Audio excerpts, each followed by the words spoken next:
Hey everyone, I'm Ronan. Welcome to the channel. Today we are taking a look at a requested video for a Swordmaster type combo. I had multiple requests for this video, so I figured why not do this request first. Now, a lot of my squads are pretty high level since I did beat the game on Trues and Norian, so we're not going to worry about using characters that are really high up. And I wanted this revolve around characters that are realistically in their 30s, so you can use them pretty much as soon as you get to the northern continent all the way to the end of the game. So to do that, we're going to be taking a look at this squad I have here that I just made, which was one that was really fun to make. So if you guys have any requested videos, definitely comment down below and I'll try to make it for you. The concept of this build though is to use the Dirty Excalibur coin to give an entire row of allies plus 30% attack and plus 50% crit damage. Because the attack boost is physical, your entire backline will be physical attackers. I will state, with weaknesses of this build, if you fight someone that's going to consistently blind you, more than likely you're going to lose because blindness overrides True Strike and everything else in this game. Other than that though, this build does some massive damage and is a hyper offensive kind of build. So I did choose a Sainted Knight here for my frontliner. Realistically, your frontliner doesn't need to be a Sainted Knight, it can be any type of support you wish. But Sainted Knights, in my opinion, are pretty tanky on their own, so I figured why not have one that can also heal and support all at the same time. Now, for my other frontliner, I went with a Viking, and the reason we went with Viking is going to be for one reason only, and that is going to be Warhorn, making all allies' attacks unguardable. This is important because your attacks are going to crit and do really big damage. If they're guarded, that damage is going to drop significantly. So having a Viking who set up Warhorn at the start of combat is very useful. I went with Albin, and I did end up giving him the axe that gives you extra initiative. I'm using the parry shield so I can parry any attack that I want at least one time in combat. Sapphire Pendant for extra passive points, and the other thing that's going to be useful is the Angel Plume. This will give your Viking pretty much like 20 initiative, which is huge, so they're probably going to go first. But it also allows me to give my allies in the back row plus 10 initiative, making sure all these guys will go pretty quickly in combat.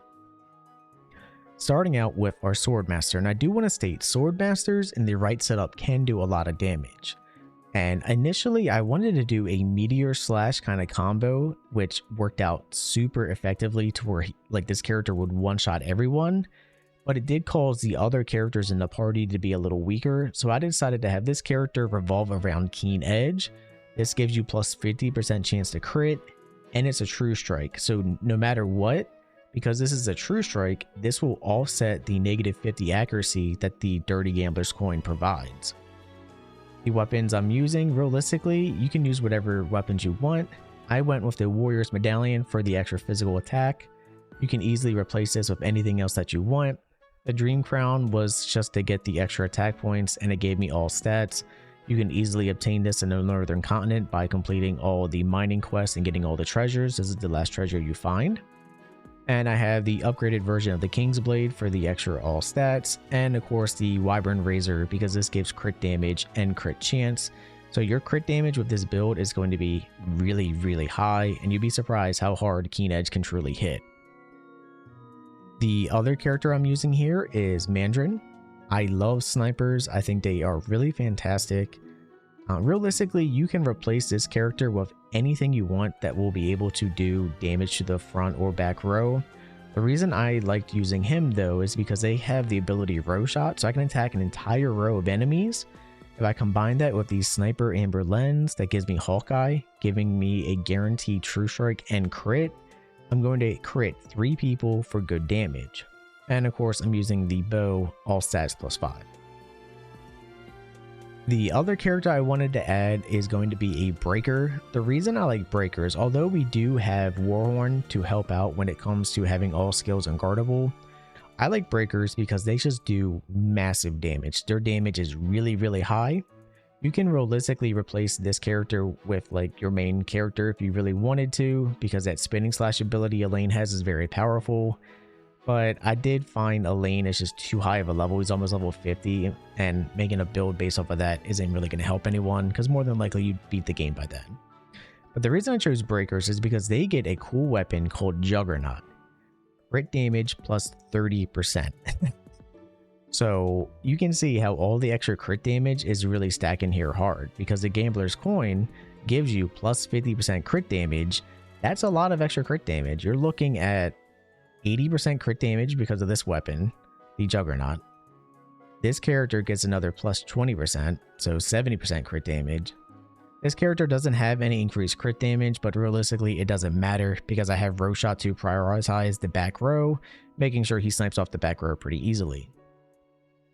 Now I am using the Raven Plume on her just because I did want to get a little bit more initiative since breakers do have low initiative, and the other Sniper Amber Lens that I have access to is for this character. That way I can easily row smash to hit multiple targets and just do big time damage. If they're on a cav unit, this is going to do massive damage, and of course she has the other skills to simply just attack as needed. I am using the Hero's Medallion to give myself extra physical attack along with my base attack power and passive power increase as well.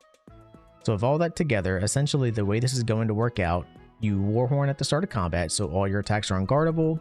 You then give your backline Tailwind so all three of these characters will get initiative plus 10.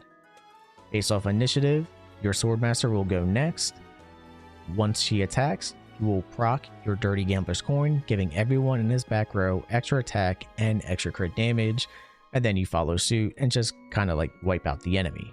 So let's go ahead and see this in combo against one of my teams that are around the same level here. And we're going to fight this team up top here. This is another really fun team that I made, and it's around the same level of units. They're all in like their mid 30s, so I think this would be a good team to fight. So Warhorn, just like I said, you start out. All attacks are now unguardable, and he instantly attacks with my axe, giving the enemy defense down in the front row. I give my allies Tailwind. I guard right there with the parry, which is why I like the parry shield.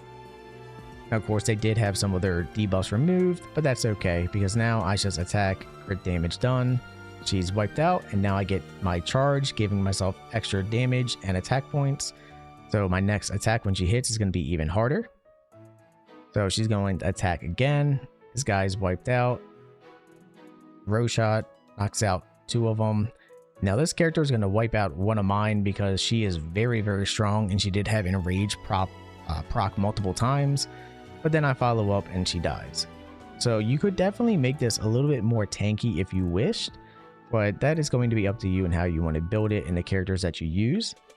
So one thing I did want to point out for anyone mentioning, well, what about blindness? Because blindness is a very hard thing to counter.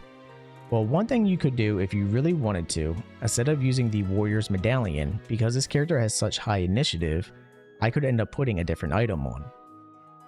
So there is a little tower in Albion that you can get the Lamplight Ring from, which will give you glowing light, giving this character blindness immunity, but it also gives all allies blindness immunity, and it cannot be removed.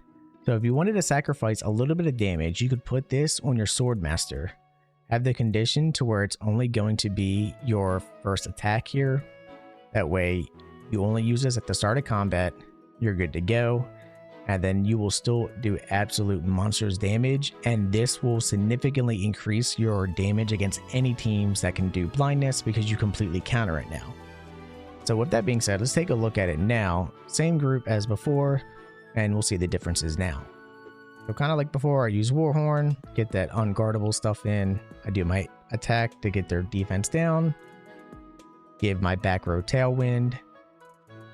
She enrages, so that character gets a little bit of extra attack. I parry that attack, so I'm good to go. Now their debuffs were removed, but it doesn't matter. I'm giving myself glowing light. That way, if I were to fight anyone that can do any type of darkness, I will now be immune. She gets her extra crit damage in. Now this is when she's going to do really big damage with Row Smash. Hit all of them. They're knocked out. Row Shot. Now the only thing I couldn't figure out is how not to get Wide Inspiration to proc multiple times, since those others kind of already had it and it now proc multiple times. So if you know how to change that, let me know. But there we go. And that's basically the build, just a little bit of difference here. So hopefully you understand what I was talking about. But during the fight, we'll go back to Monica for a second to showcase what I was talking about. Monica here for Wide Inspiration. I even had it set for first action, but She uses it twice. If you know how to only have this work once during combat and that's it, let me know. I tried going through a bunch of different things and I cannot figure out how to get this to only apply once, but it is what it is. Thank you for making it to the end of this video. Thank you to all my members. If you want to get shoutouts like they do in my videos, hit join down below. You'll actually have some early access to certain videos and additional perks from my live streams as well.